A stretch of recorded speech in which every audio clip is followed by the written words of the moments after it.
Hello' আজি মই বনাব ওলাইছোঁ কুচিয়া মাছ। আহকচোন কেনেদৰে বনাই চাব।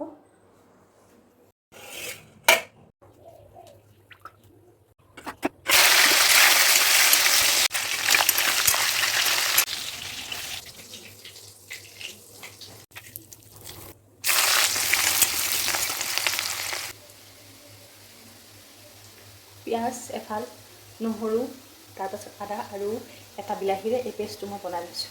এতিয়া আপোনাৰ পিঁয়াজখিনি ৰঙা হৈ ভজালৈকে ভাজিব দিম। তাৰপিছত এই পেষ্টটো মই মিহলাই দিম তাত।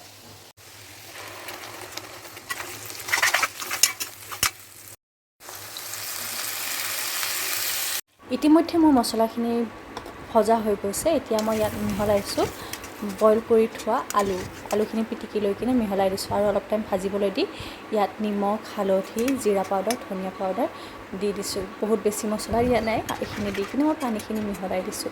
তাৰপাছত পানীখিনি এতিয়া উতলিবলৈকে 5 মিনিটমান সময় দিয়াৰ পাছত ভাজি থোৱা কুচিয়া মাছখিনি ইয়াত দি দিছোঁ। তাৰপাছত মই দিছোঁ এয়া গৰম মছলা। কুচিয়া মাছৰ ৰেচিপি মোৰ হৈ গ'ল। কেনেকুৱা লাগিলে?